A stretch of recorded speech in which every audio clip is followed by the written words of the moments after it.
함께합니다. 이르시되 기도 외에는 다른 곳으로는 이런 종류가 나갈 수 없느니라 하시니라. 아멘. 1908년 영국의 한 청년이 중국으로 가는 배에 몸을 실었습니다. 이 청년은 불과 22살의 나이에 이제 지구 반대편에 있는 중국으로 가게 되었죠. 또 이 청년은 영국의 명문대학인 임페리얼 대학에서 기계공학을 이제 전공한 엔지니어였고, 또 장래가 촉망받는 유명한 피아니스트이기도 했습니다. 이렇게 전도 유망했던 한 청년이 이 영국에서의 편안한 삶을 다 내비두고 중국이라는 낯선 곳이고 두려운 곳이고 또 더러운 곳이고 그런 곳으로 가게 된 그런 결정을 왜 했을까요? 그는 예수님을 만난 후에 자신의 이제 모든 야망이 비전으로 바뀌었어요. 내가 가진 꿈이 있지만 하나님 주신 비전이 있지 않습니까? 하나님은 꿈을 주시는 분인 줄 믿습니다. 물론 우리의 꿈과 하나님의 비전이 이제 딱 맞아떨어지면 딱 좋을 텐데, 그렇게 부모와 가족과 정든 고향을 떠나서 이제 고생문이 훤히 열린 곳으로 가게 된 이유는 그가 어느 날 중국 선교사 중에 가장 존경받는 분이라고 하는 허드슨 테일러라는 분을 이제 만나게 됐어요. 그분을 만나고 그분이 중국의 선교를 개척하신 분인데, 중국 선교를, 그 이야기를 들으면서 굉장히 큰 감명을 받았습니다. 그래서 그때 하나님이 주신 비전을 발견한 거죠. 내가 중국에 선교 가야 되겠다. 왜냐하면 당시에는 중국을 선교하면 아시아 전체가 선교된다고 믿었어요. 사실 중국 선교가 아시아 전체의 선교였습니다. 우리나라도 중국이 선교되지 않았다면 우리가 선교사를 그렇게 일찍 받을 수가 없었겠죠. 그래서 이 허드슨 테일러를 만난 후에 자신의 삶을, 또 비전을 깨닫고 사명을 깨닫고 헌신하게 된 거죠. 그런데 이 젊은이가 중국에 갔을 때 전도한 선교한 종족은 중국에서 가장 선교 안 되는 산지족, 우리가 지금 생각하는 네팔 같은 산에 있는 분들 있지 않습니까? 가장 미신이 많고 위험한 지역에 가서 선교를 했습니다. 그 선교한 대상의 족속의 이름이 이제 리수족이라는 중국의 소수민족이고 산지족입니다. 이 청년이 누구냐면은 바로 근데 이 중국 선교의 문을 열었던 허드슨 테일러와 같이 아주 유명한 선교사인 제임스 프레이저라는 선교사입니다.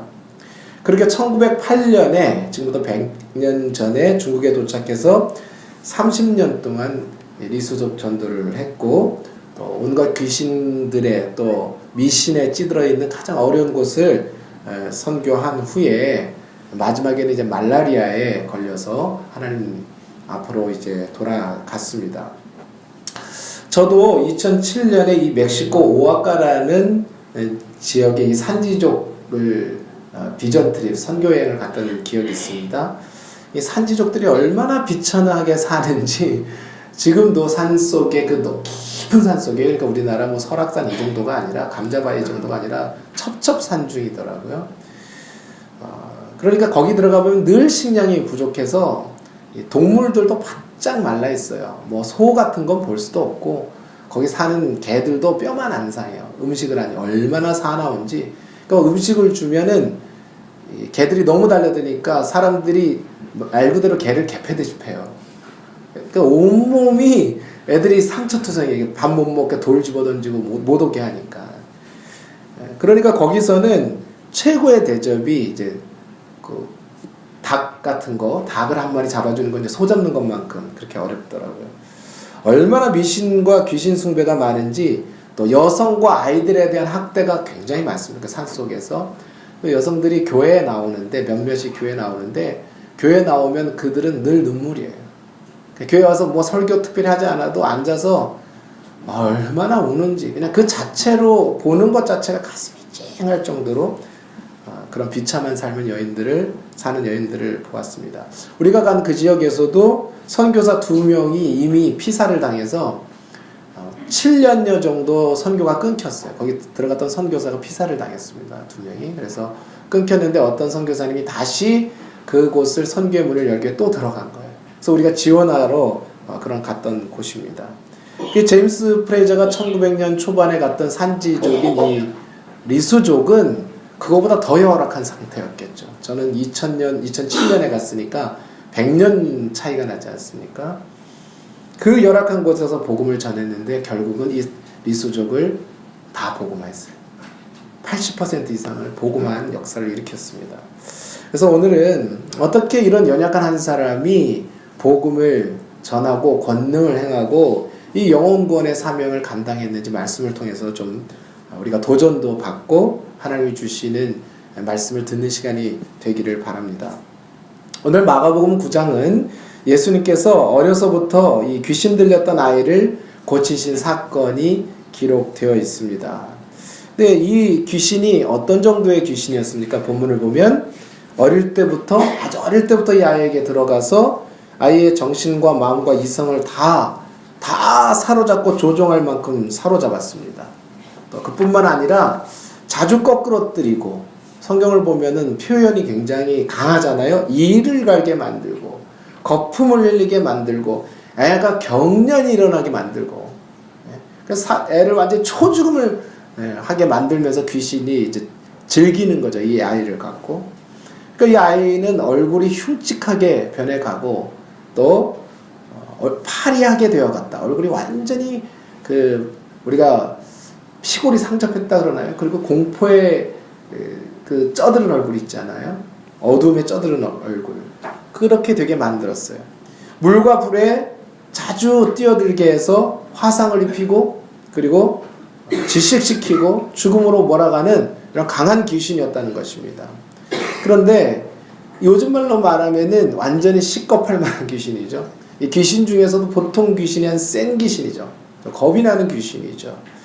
그 아이를 예수님께서 오늘 고치시고 귀신을 쫓아내시면서 우리에게 말씀하시는 것이 있습니다. 저도 이런 경우를 본 적이 있어요. 이런 경우를 한 2번 정도 본 적이 있습니다. 한 번은 제가 장례를 치르는데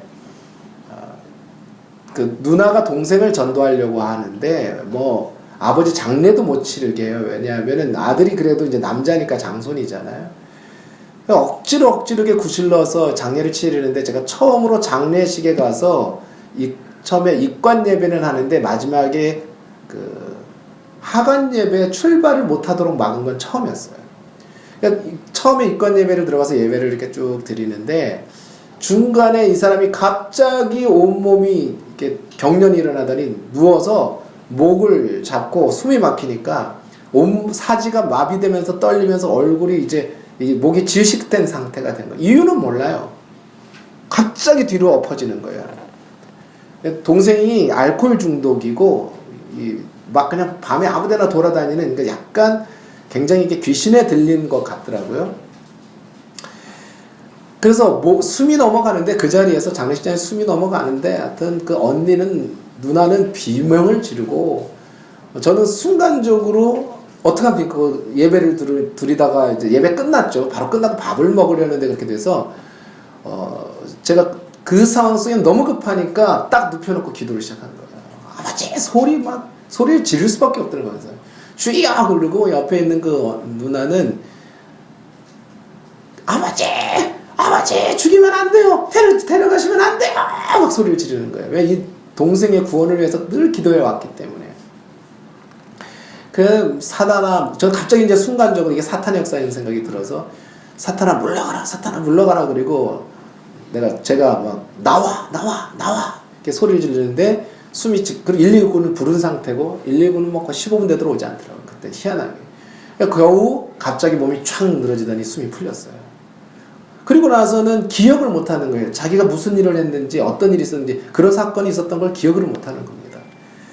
그 다음날 이제 장례 가는 걸 막아서 제가 새벽에 이제 장례를 인도하러 나갔는데 못 오게 하더라고요. 다른 가족들하고 전부 싸움이 붙어가지고 못하게 막고 제가 가니까 막 소리를 벅벅 지르면서 당신처럼 내가 좋은 얘기 못할 줄 알아? 나도 좋은 얘기는 얼마나 할 줄 알아? 이러면서 하여튼 그런 사건들을 본 적이 있고 또 한 번은 부모가 아주 유명한 분이에요. 약사이고 부자입니다. 그런데 이 딸이 정신적인 병인지 아니면은 이제 귀신이 들린 건지 모르지만 한 고등학교 졸업할 만한 딸이 밤새 그 동네를 돌아다니면서 빨가벗고 다니기도 하고 그냥 담배 피고 막 정신없이 얼굴을 잠깐 신방 갔다가 이렇게 얼굴을 집에 들어서 얼굴을 보게 됐는데 오늘 그 아이가 생각이 나요. 귀신 들린 얼굴이 그게 몇 년이 되노니까. 그러니까 엄마가 정신병에도 못 보내는 거예요. 고쳐보려고. 가게문도 못 엽니다. 가게문도 못 열어요. 그러니 그게 부모가 살만하겠어요. 또 도망가고 그러니까 집에만 놔둘 수도 없고 이건 죽지도 못하고 살지도 못하는 거예요. 제가 순복을 한번 가고 또 갈 기회가 있었으면 모르겠지만 그렇게 이제 그 교회 사역을 그만두게 됐는데 어쨌든 그런 상황들을 우리가 보게 되었단 말이죠. 오늘날 우리가 그런 것이 아니더라도 요즘 정신적인 질병, 뭐 우울증이라든지 의부증, 의쪽증, 중독, 불면증, 뭐 요즘은 폭력성도 강하고 사람들이 마음의 병들이 많지 않습니까? 그런 것들이 너무나 많죠. 예나 지금이나 사실 이런 병들은 고쳐지지가 않아요. 그렇게 쉽게 고쳐지지 않습니다. 예수님 이름으로 쫓아내고도 한 10년간 오락가락하는 사람들이 이렇게 쉽게 변화는 되는데 이게 다시 잡히고 다시 잡히려고 하는 그런 경우가 많아요. 계속 기도해주는 경우를 보았죠. 또 이런 귀신 들린 현상 같은 경우 여러분 약으로 고칠 수 있습니까? 요즘 정신병들이나 이렇게 마음의 병들, 이 뇌의 이상이 아닌 병들은 약으로 고칠 수 있습니까? 아니에요. 약은 일단 눌러놓는 것 뿐이에요. 그걸 완전히 그래서 제가 약을 먹는 사람들을 보니까 까부러져요. 약을 먹으면 강하게 먹으면 딱 까부러져서 눕습니다. 못 일어납니다. 그냥 눌러놓는 것 뿐이지 고치지 못하는 것이죠. 근본적 치료를 못해요. 정신과 상담으로 상담하는 의사가 정신병 걸려요. 그래서 이게 결코 상담만으로 해결되는 건 아니에요. 완전 치유가 불가능합니다. 그런데 주님은 그들을 완전히 치유하신단 말입니다. 오늘 말씀대로 완전히 치유하시고 다시 들어가지 말라. 다시는 들어가지 말라. 그렇게 명령하시는 말씀을 우리가 봅니다. 성령의 능력으로 능히 고칠 수 있어요. 능히 고칠 수 있습니다. 믿으시기 바랍니다. 예수님의 이름은 그 어떤 권세도 귀신도 사탄의 세력도 쫓아내시고 완전케 하실 수 있는 이름이기 때문이에요. 어떻게 그것을 보장할 수 있느냐? 제가 젊은 시절에 제 기질도 있고 또 교회 목사님 아들이기 때문에 한 봉사를 주일이면 한 5개, 6개를 맡았어요. 공부도 하고 그러니까 아침에 7시에 나가면 저녁 9시가 돼야 집에 돌아오는데 중간에 밥 먹을 시간도 없을 정도로 봉사했어요. 그런 세월이 있었어요. 그러니까 성격도 있어요. 좀 거절을 해야 되는데 좀 조절을 해야 되는데 그러니까 안 한다고 했어요. 그런데 집사님들이 그때는 최 선생이 안 하면 나도 안 한다고 뭐 부장되는 찬양단 부장들이 뭐 그렇게 하니 뭐 또 마음이 약해가지고 뭐 그것 때문은 아니지만 제 기질적인 것도 있고 그래서 제가 청년 시절에 우울증과 노이로제 증상을 겪은 적이 있습니다. 그래서 또 그런 것도 겪어봤고 뭐 불면증은 한 3, 4년 겪어봤고요. 대학교 3학년 때는 제가 원인을 알 수 없는 병에 들었어요. 그래서 하반신이 이제 이 병 때문에 잘 쓰지 못하고 하반신에 뭐가 뭐 이렇게 목이 물린 것처럼 나기 시작하는데 다리를 못 쓰게 하나만 나오면 통증이 어떻게 표현을 할까요? 그 통증을 그냥 바늘로 찌른다, 못으로 찌른다 그럴까? 목이 물린 것처럼 하나만 나오면 튀어나오는데 혈관에서 그럼 바늘로 찌르는 것처럼 아픈 거예요. 그게 한쪽 발에 50개씩 나요. 죽음이 약을 막 아침, 점심, 저녁으로 10몇 개씩 먹어요. 한 번에 10몇 개씩 먹어요. 그렇게 1년 의사들이 원인을 못 찾아요. 원인을 못 찾습니다. 대학병원에 가고 해도. 1년이 지나니까 체중이 20kg가 빠지더라고요. 그 약을 이렇게 먹게 되니까. 그리고 그것 때문에 이제 약을 너무 심하게 먹으니까 폐 질환이 와가지고 이제 그 폐결핵까지로 옮겨가는 거예요. 체중이 지금에서 한 20kg 빠졌다고 생각해 주세요. 청년 때 기준으로 지금은 제가 좀 배도 나오고 인격이 좀 이렇게 자꾸 늘어나는데 그때 청년 때 20kg를 빠졌다고 생각해 보세요. 완전히 아주 피골이 상접했죠. 나중에 의사가 저한테 살 확률이 60, 이제 죽을 확률이 40이다. 어머니하고 그렇게 얘기를 하더라고요. 근데 그건 위로하려고 한 말이었고, 제 앞에서 제가 생각할 때는 이제 죽을 확률이 더 많았던 것 같아요. 그 얘기를 듣고 제가 무슨 생각이 들었냐면, 어차피 죽을 바에 하나님 앞에 마지막으로 매달려보자 해서 20kg이 빠진 상태에서 기도원을 올라가서 6일을 금식을 했어요. 6일 동안 금식 기도하면서 하나님 살려주시든지 데려가시든지 살려든지 어차피 죽을 거 이렇게 못 살겠습니다. 그렇게 병을 오래 앓고 원인도 모르고 통증도 심하고 걷지를 못하니까, 그렇게 되면 일단 걷지를 못해요. 한번 걸었다 오면 더 많이 생기니까, 발에 걸었다 오면은 혈관에 문제가 생겨서 더 많이 이제 생기니까, 그래서 이렇게 살 수는 없으니까 하나님 그냥 데려가시라고, 살려주시든지. 일주일을 그 상태에서 또 금식을 했어요. 거의 죽음이었죠.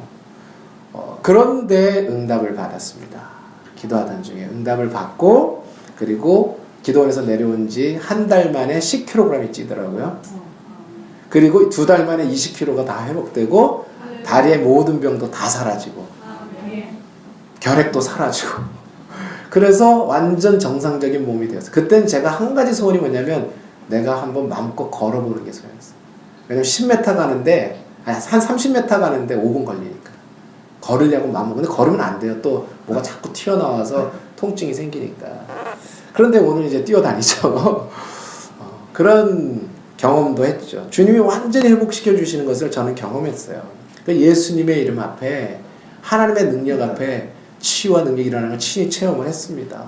아버지 목회 생활 속에 뭐 그런 일들은 비일비재하게 보았고요. 뭐 자주 일어나는 일은 알지만 수도 없이 보았지 않습니까? 우리 성막교회 교인들도 지금 30년 동안에 그런 일을 못 보셨어요? 다 보셨죠. 요즘은 왜 이런 일이 안 일어날까 좀 생각을 많이 해요. 옛날에 그렇게 치유가 잘 일어나고 말이죠. 그랬는데 결론이 무엇인가? 예수님 앞에 와야 완전한 치유가 된다는 거예요. 이게 인격적이든지 육체의 질병이든지 어떤 것이든지 예수님은 완전히 치유시키고 회복시키시는 거예요. 예수님 앞에 데리고 와야 되고 예수님을 만나야 되는데, 그런데 사람들이 쉽게 예수님 앞에 옵니까? 우리가 쉽게 데려올 수 있어요? 우리 뭐 전도하지만 제일 전도하기 힘든 게 가족이에요, 사실은. 제일 어려운 게 가족 전도입니다. 그러니까 신앙생활 잘해야 될 이유가 뭐냐면, 그래도 신앙생활을 꾸준히 잘하고 깊은 믿음의 사람들은 가족들의 문제가 심각하지 않아요. 그렇게 심각하지 않아요. 그런데 하나님을 떠나면 이 가족 친척의 문제들이 보편적으로, 제가 장례식을 많이 다녀보니까 알잖아요. 장례식 가보면 그 분위기 싸합니다. 형제들 분위기 싸요. 눈치 쫙 나옵니다, 그냥. 이게 장례식을 하는 건지 형제들이 싸우는 건지 재산 다툼을 하는 건지. 근데 예수님을 잘 믿는 가족일수록, 진짜 하나님 앞에 헌신된 가족일수록 가족들의 문제가 거의 적어요. 거의 적어요. 그거는 확실합니다. 그러니까 우리가 가족들을 전도하고 사람을 전도하고 치유하는 건 영적 전쟁이란 말이죠. 영적 전쟁입니다. 이게 전쟁이 말이 전쟁이지, 전쟁이란 단어 자체가 얼마나 센 단어예요. 전쟁이란 단어가 목숨 걸고 하는 거 아닙니까? 그렇기 때문에 영혼 구원이라는 것이 그리 쉽지 않아요. 그래서 오늘 주님께서 오늘 우리에게 이 말씀의 비밀을 이 사건을 통해서 알려주시고 있는 겁니다. 그 비밀이 무엇입니까? 예수님께서 이 아이를 고치신 후에 제자들과 함께 집에 들어가셨을 때 28절, 29절의 말씀에 비밀이 있죠. 제자들이 이제 조용히 물은 거예요. 제자들이 그렇게 질문을 또 할 수밖에 없는 구조예요. 오늘 본문을 보면 왜 이 질문을 할 수밖에 없었냐면 23절 말씀을 보십시오. 23절 다 같이 읽습니다. 시작. 예수께서 이르시되 할 수 있거든이 무슨 말이냐? 믿는 자에게는 능히 하지 못할 일이 없느니라. 네, 예수님이 그 아버지에게 무엇을 하실 수 있거든 좀 어떻게 해보십시오. 주님 좀 도와주실 수 있거든. 그랬더니 주님이 탁 하시면서 할 수 있거든이 무슨 말이냐. 제자들이 또 못 고쳤으니까, 예수님 변화산 간 사이에 제자들이 답답하게 못 고쳤으니까 너무 답답하셔서 하신 말씀이, 할 수 있거든이 무슨 말이냐, 안 된다는 말이 무슨 말이냐. 아버지가 돼가지고 평생에 하나님을 섬겼을 거 아니에요. 유대인이니까. 유대인 아닙니까? 우리보다 훨씬 열심히. 그 예수님 너무 답답해서 그렇게 말씀하시는 거예요. 할 수 있거든 무슨 말이냐. 네 아들이 이 지경인데 지금. 그렇게 말씀하시잖아요. 믿는 자에게 능히 하지 못할 일이 없느니라. 우리가 너무 잘 아는 말씀이죠. 믿는 자, 누가 능력을 받아서가 아니라, 은사자가 아니라 믿는 자는, 거듭난 자는 능히 쫓아내지 못할 귀신의 권세와 악한 권세가 없다. 끊지 못할 죄의 권세가 없다. 마귀의 권세는 결코 성령의 권세를 이길 수 없다는 거예요. 확정적으로 말씀합니다. 그러면 질문이 생기죠. 제자들이 예수님을 안 믿습니까? 왜 우리는 고치지 못했습니까? 이렇게 질문했잖아요. 제자들이 예수님을 안 믿었어요? 하나님 안 믿었어요? 아이, 열심히죠. 베드로가 뭐라 그랬습니까? 이방인에게 고넬료 전도할 때 나는 그 정결 음식, 율법의 음식에 금한 음식 먹어본 적이 없다. 한 번도 범한 적이 없다. 얼마나 위대한 신앙입니까? 그런데 우리 주님 믿잖아요. 그리고 지난번에 주님 우리 제자 파송 둘씩 하셨을 때 우리 지금까지 귀신 여러 번 쫓아냈는데 왜 이번에는 못 쫓아냈냐 이렇게 말씀하시는 거잖아요. 왜 이번에는 못 쫓아냈습니까? 우리가 믿음이 있고 또 나름 믿음이 적은 것 같지도 않고 그런데 우리가 기도하는데 왜 우리 삶의 문제나 정신적인 질병들이나 우리 주변의 문제들을 이렇게 해결하지 못하고 이 고통에서 벗어나지 못하느냐 말이에요. 왜? 이 질문을 우리가 던져봐야 돼. 왜 우리가 이렇게 미약하고 연약한 신앙생활에 머물러 있을 수밖에 없냔 말이죠. 능력이 와 있는데 능치 못할 일이 없는데 그래서 예수님께서 중요한 비밀 하나를 영적 비밀 하나를 우리에게 말씀하시죠. 28절 29절 읽습니다. 함께 읽습니다. 우리는 귀신을 쫓아내지 못하였나이까 이르시되 기도 외에 다른 것으로는 이런 종류가 말할 수 없느니라. 네, 기도 외에 다른 것으로는 이 시급한 종류는 안 된다. 센 종류는 기도밖에는 안 된다. 평범한 믿음으로 할 수 있는 것이 있고 특별한 믿음, 특별한 기도를 할 수 있는 것이죠. 은사 받은 사람이 아니라 할 수 있는데 그런데 문제는 무엇입니까? 누구나 믿는 자는 할 수 있는데 그 사람의 기도가 어떤 그 교회의 기도가 어떤 마귀의 권세도 거꾸로 때릴 수 있는 그런 능력 있는 기도여야 된단 말이에요. 그런 기도여야 된단 말이에요. 보통 기도가 아니고. 여러분 엘리야가 구약성경에 나오는데 성경이 뭐라고 합니까? 엘리야와 우리의 차이가 뭡니까? 엘리야의 능력과 우리의 능력의 차이. 엘리야는 열왕기상에 보면 엘리야는 우리와 성정이 복음서 신약에 나오죠. 엘리야는 우리와 성정이 같은 사람이다. 똑같은 인간이다 이 말이에요. 그런데 그가 기도한즉 3년 6개월 동안 비가 오지 아니하고 그가 기도한즉 다시 비가 와. 거기 무엇을 강조합니까? 엘리야와 우리의 차이는 기도의 차이다 이 말이에요. 똑같은 사람인데 기도의 차이래요. 기도 생활의 차이라는 것을 말씀하고 있지 않습니까? 다른 성경 사본들의 오늘 이 29절의 말씀은 기도와 금식 외에는 이렇게 되어 있는 사본들이 있어요. 기도와 금식 외에는 기도든 금식이든 똑같은 거예요. 금식 기도도 기도잖아요. 그러니까 기도 안에 다 들어가 있는데 중요한 것은 그 기도가 능력 있는 기도란 말이에요. 하나님이 역사하실 만한 강력한 기도란 말이죠. 그럼 어떤 기도가 능력 있는 기도입니까? 시게 하는 기도입니까? 소리 박박 지르는 기도입니까? 예? 안 차려가지고 온몸 멍들게 하는 기도입니까? 뭐 어떤 기도가 강한 기도예요? 오늘 본문에서 말하는 중요한 부분이 있어요. 여기서 말하는 기도는 일시적인 기도, 반짝 기도를 말하는 것이 아니에요. 순간적인 기도나 반짝 그걸 위해서 몇 번 기도하는 정도를 말하는 것이 아닙니다. 정확하게 말하면 기도가 삶이 된 사람들의 기도예요. 그러니까 늘 기도가 그 삶을 이끌고 있는 성령 충만한 사람들. 삶이 그들을 이끌어 가는 게 아니라 기도가 삶을 이끌어가는 사람들이란 말이죠. 충분한 기도 속에 있는 사람들, 하나님과 평소에 깊은 교제 속에 있는 사람들의 기도라는 말이에요. 여러분 하나님 뜻대로 살고 싶으시죠? 우리도 이런 능력 받아서 영혼 구원하고 하나님의 영광 드러내고 싶으시죠?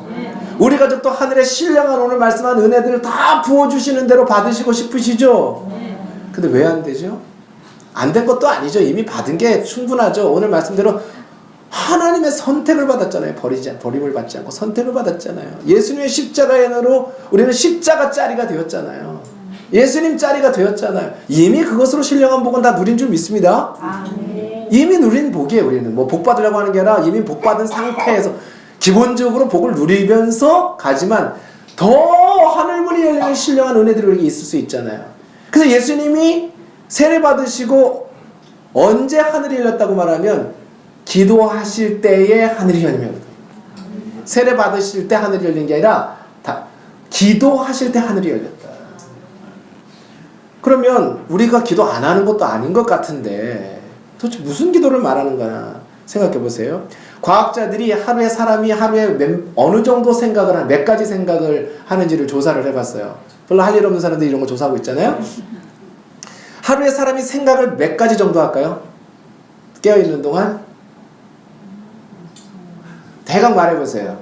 하루에 사람이 생각하는 게 몇 가지를 생각할까요? 우리 끊임없이 자지 않으면 생각하잖아요. 한 번만 좀 얘기해 주세요. 10,000번. 많이 썼네. 3만 번에 3만 가지에서 4만 가지 생각을 한답니다. 하루 종일. 따지면. 그러면 그 많은 생각 중에 3, 4만 가지 생각 중에 우리가 하나님이 주신 성령의 생각, 육신의 생각 말고 자기 생각 말고 성령의 생각 얼만큼 할까요? 예? 3, 4만 가지 중에 성령이 주시는 생각 몇 가지가 있을까요? 모르죠 뭐. 그런데 분명한 건 뭐냐면 우리가 그러니 대강 신앙생활하고 대강 말씀을 가지고 대강 기도해가지고 3, 4만 가지 생각을 이겨낼 수 있습니까? 못 이겨요. 이게 정답이에요. 왜 안 되는지가. 못 이겨요. 세상 생각을 접어야 되는데 그 순간순간마다 성령이 주시는 생각으로 판단해야 되는데 문제가 일어날 때 영적인 판단을 해야 되는데 이게 잘 안 된다는 것이죠. 그러니까 늘 기도하고 말씀을 중심에 두고 이걸 삶으로 우리가 완전히 우리 마음속에 그 나무에 물 젖듯이 말이죠. 스폰지에 물 빨아들이듯이 우리가 완전히 젖어 있지 않으면 우리의 그 많은 생각들을 성령에 사로잡게 하기가 어렵다는 말이죠. 여기에 비록 거듭난 성도라고 해도 그것이 완전히 삶의 기도가 되지 않으면, 기도에 이끌리지 않으면 우리가 육신의 생각과 죄와 사탄의 생각에 지배받을 수밖에 없어요. 그것이 우리가 능력 있는 삶을 살지 못하는 원인일 수밖에 없는 겁니다. 그래서 바울이 이렇게 말하고 있는 거예요. 데살로니가전서 5장 16절에서 19절 말씀 다 같이 있습니다. 항상 기뻐하라, 쉬지 말고 기도하라, 범사에 감사하라. 이는 그리스도 예수 안에서 너희를 향하신 하나님의 뜻이니라. 성령을 소멸하지 말며. 네, 많은 생각 중에서 진짜 성령이 주시는 생각은 기쁜 생각, 평안을 주는 생각, 감사하는 생각. 근데 범사에 쉬지 말고 기도하라. 어떤 일이든지 벌어지든지 기도 태세가 나와요. 몸에서 자동적으로. 손흥민이가 드리블이 자동적으로 되듯 이승우가 온몸에 드리블이 그냥 공이 붙어 다니듯 그렇게 우리가 기도가 몸에 붙어 있어야 된단 말이에요. 언제부터 해야 돼요? 늘 몸에 붙여야 되죠. 어릴 때부터 할수록 좀. 그래 다니엘과 같은 사람들은 어릴 때부터 신앙생활을 잡아줘야 되는 거예요. 어릴 때부터 기도생활을 잡아줘야 되는 거예요. 성령을 소멸하지 말라고 그러시잖아요. 성령을 소멸하지 말라. 성령을 충만한 삶을 살수록 힘쓰라는 거죠.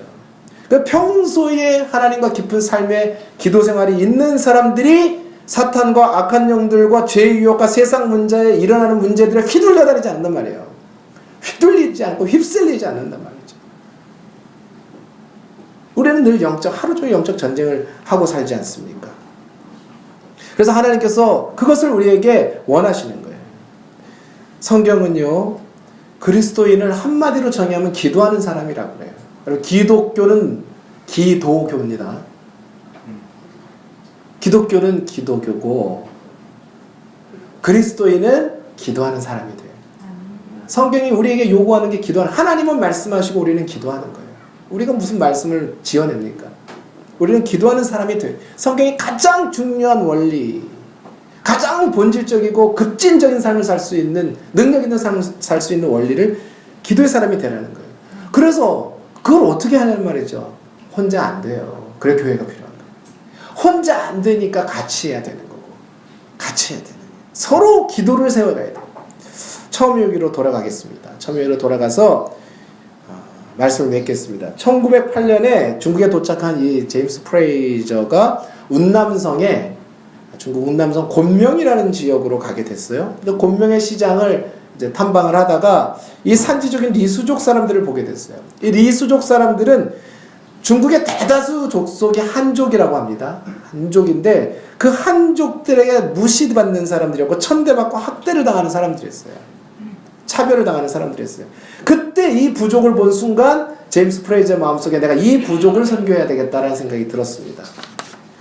그래서 짐을 당장 뿌려서 이제 이 리수족이 사는 지역 가까운 곳에 이사를 하고 그들을 선교하기 시작하고 복음을 전했는데 이 푸른 눈의 이방인을 반겨주거나 마음을 열어주지를 않는 거예요. 거부하는 거예요.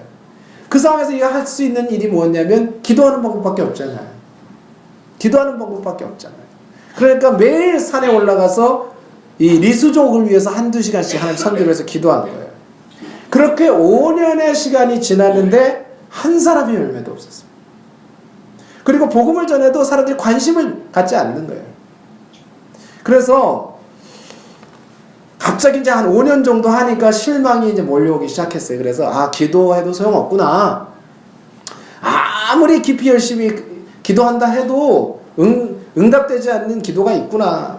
그는 평생에 자기가 가지고 있던 비전이 뭐였냐면 하나님과의 깊은 교제가 사역의 열매를 맺는다는 선교 비전 선언문을 만들었어요. 자기와 함께하는 선교사들에게. 처음엔 자기 혼자였죠. 하나님과의 깊은 교제가 반드시 꿈의 비전의 열매를 맺는다. 그걸 믿고 그 한 가지의 자기 인생의 정을 갖고 사는데 기도해도 안 되니까 얼마나 낙심이 됐겠습니까? 그래서 그 순간 이제 별별 생각이 다 든 겁니다. 내가 잘못 선택했구나. 내가 객기를 부렸구나. 열정만 있어서 섣불렀구나. 그런 생각이 드니까 내가 뭔가 잘못 판단해가지고 괜히 리수족에 와가지고 이 고생만 하고 안 되겠다. 그래서 급기야 이 리수족 선교를 포기하기로 마음먹었어요. 그렇게 영국으로 돌아가려고 결정을 했는데 갑자기 영국에서 잡지가 하나 왔어요. 선교사에게 잡지가 왔는데 거기에 실린 설교 말씀을 읽게 됐어요. 그 본문이 야고보서 4장 7절에서 11절 말씀이었습니다. 우리 한번 다 같이 읽어보겠습니다. 그런즉 너희는 하나님께 복종할지어다. 마귀를 대적하라. 그리하면 너희를 피하리라. 하나님을 가까이 하라. 그리하면 너희를 가까이 하시리라. 죄인들아 손을 깨끗이 하라. 두 마음을 품은 자들아 마음을 성결하게 하라. 슬퍼하며 애통하며 울지어다. 너희 웃음을 애통으로 너희 즐거움을 근심으로 바꿀지어다. 주 앞에서 계속이요. 형제들아 형제를 비방하는 자나 형제를 판단하는 자는 곧 율법을 비방하고 율법을 판단하는 것이라. 내가 만일 율법을 판단하면 율법의 준행자가 아니요 재판관이로다. 우리는 하나님의 약속을 판단하는 자가 아니라 하나님의 약속에 복종하는 자가 되어야 되는 거죠. 이 말씀 중에 가장 자기 마음속에 들어왔던 게 마귀를 대적하라. 하나님을 가까이 하고 마귀를 대적하라. 이 말씀을 읽고 또 읽으면서 이 말씀이 마음에 bek히기 시작했어요. 그때 깨달은 게 있어요. 이게 사람과의 전쟁이 아니라 사탄과의 전쟁이구나. 영적 전쟁이구나.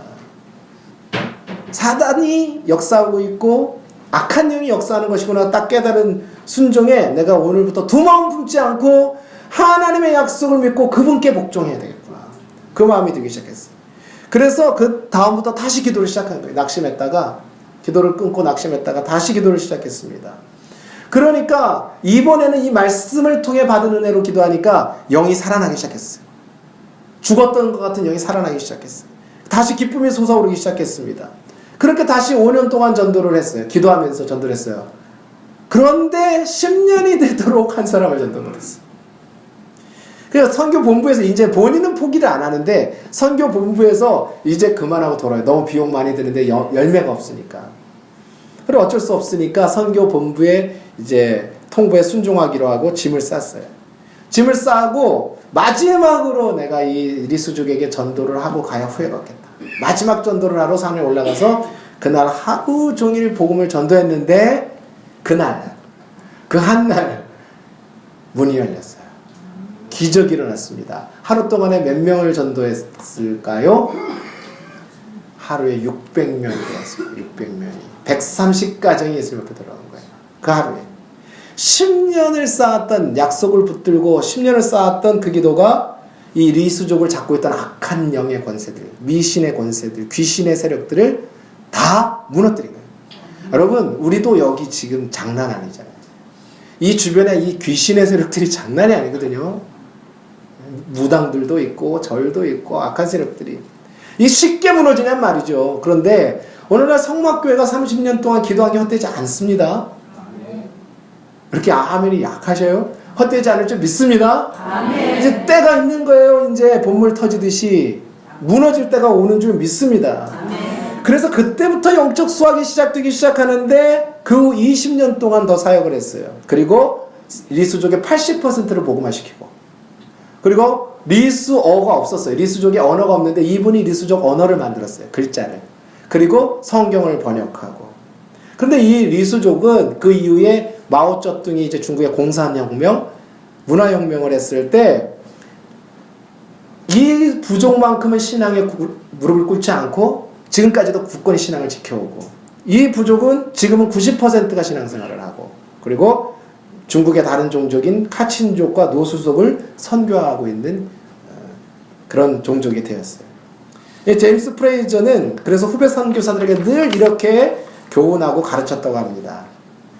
나는 기도가 마땅히 첫 번째요, 가르치는 것이 두 번째라고 생각했다. 그러나 이제는 첫째도 둘째도 셋째도 기도임을 알고 있다. 가르치는 것은 네 번째다.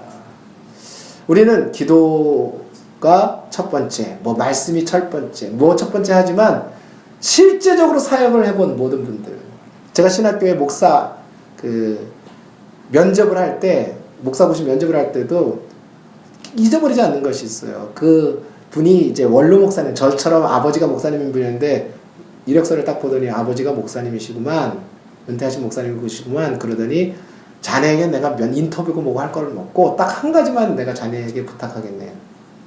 목회는 첫째도 기도고 둘째도 기도고 셋째도 기도야. 그러시더라고요. 그때는 그 말, 아이 그렇겠지.